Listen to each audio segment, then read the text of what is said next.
علی بھائی میں آپ کو واقعہ سناتا ہوں کہ لاہور سے ایک فیملی آئی، میاں بیوی اور ان کا ایک بیٹا تھا، بڑے پڑھے لکھے لوگ تھے، سمجھدار تھے، ان کے ہسبینڈ اچھے لیول کے آفیسر رہے تھے. صحیح.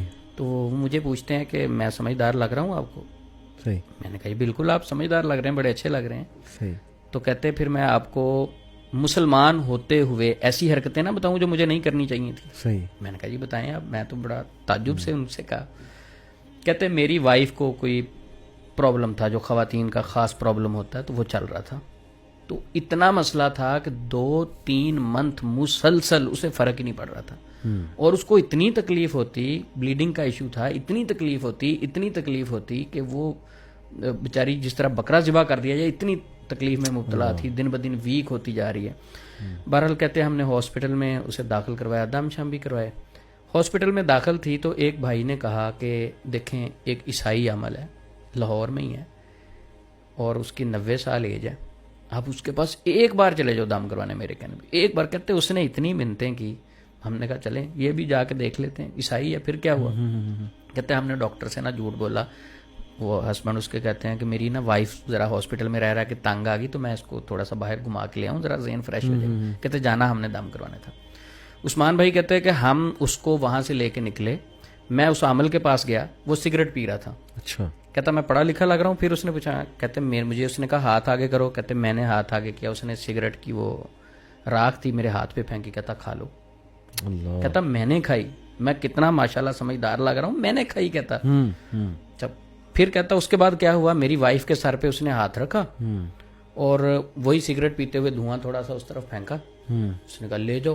کہتے میں نے دل میں سوچا کہ یہ کیا اتنا سا کام تھا اور یہ کیا کہہ رہے ہیں. کہتے عثمان بھائی آپ حیران ہوں گے، میں وہاں سے نکلا، میری وائف کو وہ والی بیماری ایسے تھی جس طرح کبھی ہوئی نہیں. اچھا کہتے ہم گھر پہ آ گئے، رستے میں 2 دن 3 دن ہاسپٹل چلے گئے، بالکل اس کے بعد نہیں ہوئی بیماری. صحیح. اچھا میں نے اس سے پوچھا، اب ان کا کوئی اور مسئلہ تھا جو میرے پاس ہے. میں نے کہا صحیح بتائیں اگر آج وہ ہے زندہ. کہتے نہیں وہ فوت ہو گیا. میں نے کہا اگر زندہ ہوتا تو کہتا یقیناً ایمان میرا اجازت نہیں دیتا لیکن میں اس کے پاس ہوتا. میں نے کہا کیوں؟ صحیح. کہتا ایمان ہی ڈیمیج ہو گیا عثمان بھائی. میں نے کہا یہ ٹھیک تھا جو آپ نے کیا. کہتے میرا ضمیر مطمئن نہیں ہے، میں نے غلط کیا لیکن میں نے کیا. یعنی ہم اپنی آسانی کے لیے، ہم اپنے سکون اور سہولت کے لیے شریعت کو چھوڑ دیتے ہیں، اللہ اور اس کے رسول کی بات کو چھوڑ دیتے ہیں. میں کہتا ہوں کہ 100 بار تف ہے ایسے سکون پہ جو اللہ اور اس کے رسول کو ناراض کر کے. بے شک بے شک. ایسا سکون ہمیں نہیں چاہیے. بے شک. جو ظاہری دنیا کے سکون ہے وہ تو پھر غیر مسلموں کے بعد بہت ہیں، لیکن یہ عارضی الحیات الدنیا والآخرۃ خیر. اب وہ خاتون کا مسئلہ اس پہ بھی تھوڑا سا یہ بنتا ہے کہ کیسے. میں نے 2-3 چیزیں سوچی. سب سے پہلے تو شیطان کا مقصد ہے کہ شرک کروانا. صحیح. تو وہ بیچارہ پتہ نہیں تنگ آ گیا ہوگا، انتظار کرتا رہا. وہ جب ایک غیر مسلم کے پاس پہنچا تو شیطان نے بھی کہا کہ بھئی اب میں جاتا ہوں، جو میرا مقصد تھا وہ پورا ہو گیا. ایسے عقیدے والے. اب کچھ لوگ کہیں گے جی وہ آپ ڈاکٹر سے علاج نہیں کرواتے، گورا ڈاکٹر جب علاج کرتا ہے آپ کے اسکین کرتا ہے، آپ کو ڈرپ لگاتا ہے، وہ کیسے لگوا لیتے. دیکھیں وہ ایک جسمانی معاملہ ہے، یہ ایمان کا مسئلہ ہے. بالکل ٹھیک. یہ شریعت کا مسئلہ ہے. صحیح. روحانیت کا مسئلہ ہے. صحیح. یہ آپ کی روح کے ساتھ چیزیں لنک ہے. صحیح.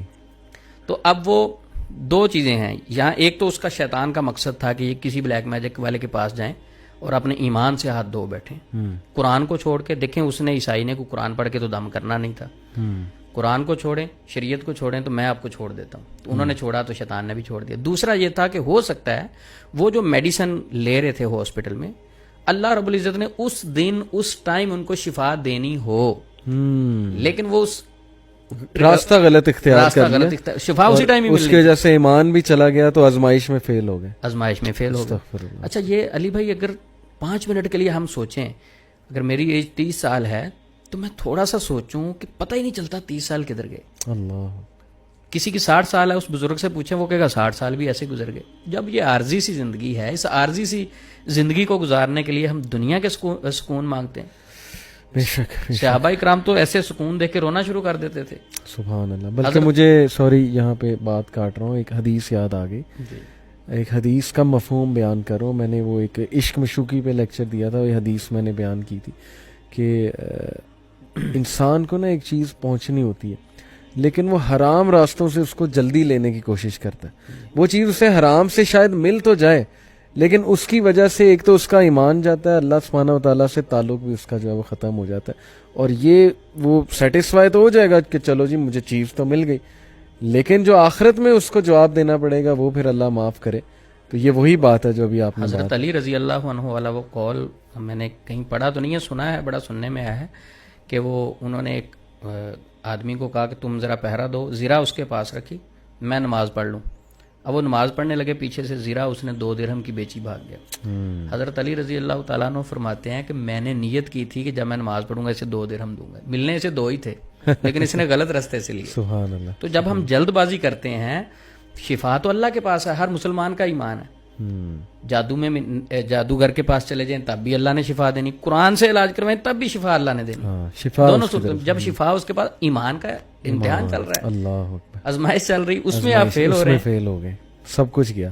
تو اصل چیز ہے یہ جو لوگ اکثر چلے جاتے ہیں نا, تو ہمیں تو فائدہ ہوا, ان سے ریکویسٹ ہے کہ فائدہ تو مقصد ہے ہی نہیں, مقصد ہے آزمائش میں تم پاس ہو جو اس دنیا کے اندر آپ کو سکون ٹوٹلی نہیں مل سکتے. ہم سکون حاصل کرتے کرتے پٹڑی سے بھی اتر جاتے ہیں, اللہ اس کے رسول کو بھی ناراض کر لیتے ہیں, بعد میں ہم دلیلیں دیتے ہیں مجھے تو عیسائی سے فائدہ ہوا. دیکھیں کتنی زبردست بات آپ نے کی کہ جن کو اب اولاد نہیں ہو رہی, آزمائش ہے, اللہ تعالیٰ کے آگے جھک جاؤ, اور ہر چیز دنیا میں تو نہیں مل جائے گی, اللہ کو بہتر پتہ ہے, بس ٹھیک ہے ایکسیپٹ کر لو. لیکن یہ اس طرح لوگوں کے پاس آنا جانا اور پینک ہو جانا, انگزائٹی میں آ جانا, یہ بہت غلط بات ہے. اللہ ہدایت دے سب کو.